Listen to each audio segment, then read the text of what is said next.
n'hésitez pas à demander une couleur qui vous plaît. Aujourd'hui, on va un petit peu chuchoter comme d'habitude, mais surtout manipuler un objet. Ce sont les dés.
ils sont quand même globalement plus pratiques.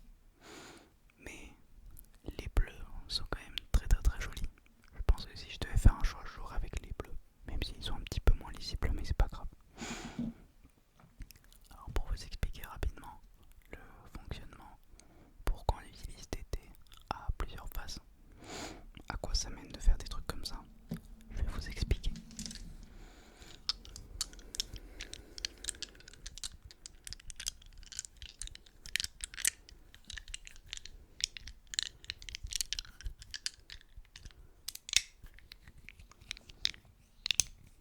Dites-moi si vous aimez le trigger TT, c'est assez spécial mais moi j'aime bien.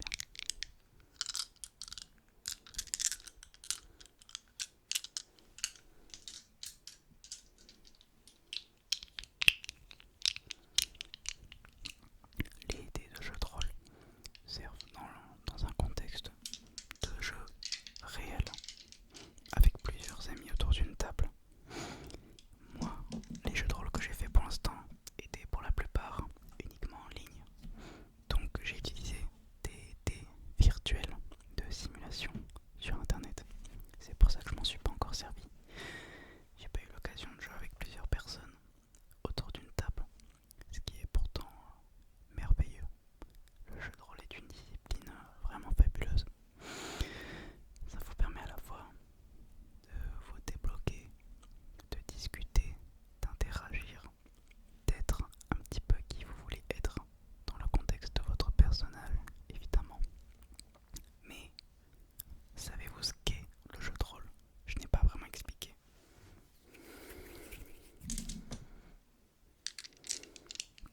Le principe est à la fois extrêmement simple et extrêmement compliqué.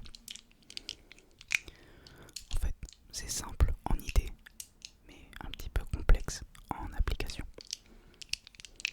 Disons que tout dépend du jeu de rôle, de ses règles et de ses complexités. Le jeu de rôle, c'est un petit peu comme un jeu vidéo avec des amis, sauf que vous pouvez faire à peu près ce que vous voulez, selon les règles de l'univers. S'il s'agit par exemple d'un univers médiéval, on se réunit autour d'une table, on décide chacun d'un personnage. Un elfe, un nain, un orc, un humain ou un guerrier, un paladin pour les classes. Là j'ai cité des races mais ça peut être des classes. Un nain guerrier par exemple, c'est tout à fait possible. Et grâce à ces classes et à vos personnages, vous vivrez des aventures dans un univers. J'ai fait tomber un dé. Il restera sous la chaise. Vous pouvez vivre plein d'aventures spéciales selon ce qu'en aura décidé le maître du jeu. Le maître du jeu est celui qui choisit plus ou moins le scénario, ce que vont faire entre guillemets les personnages. Et encore, les personnages ont le plein pouvoir sur la liberté de jeu en général. Tout dépend du maître du jeu et de l'univers et du scénario. Exemple de jeu de rôle, pour bien comprendre de quoi je parle depuis tout à l'heure, parce que c'est assez confus comme discours. Mais imaginons, là maintenant, il y a une invasion de zombies dans votre ville, dans votre village.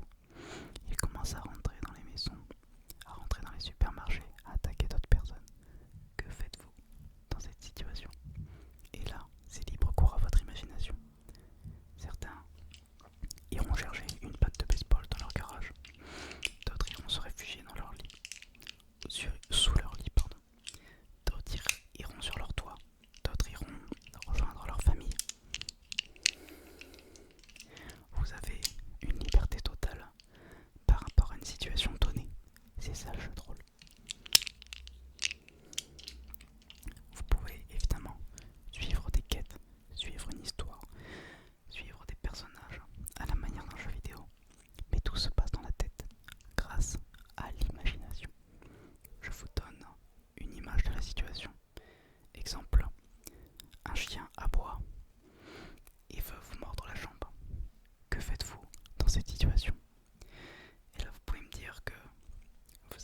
lancer un sort pour l'anesthésier et le mettre hors de danger, et vous mettre hors de danger, pardon. Donc, vous lancez un sort qui a 80% de chances de réussir. Ces 80% viennent des stats de votre fiche de personnage.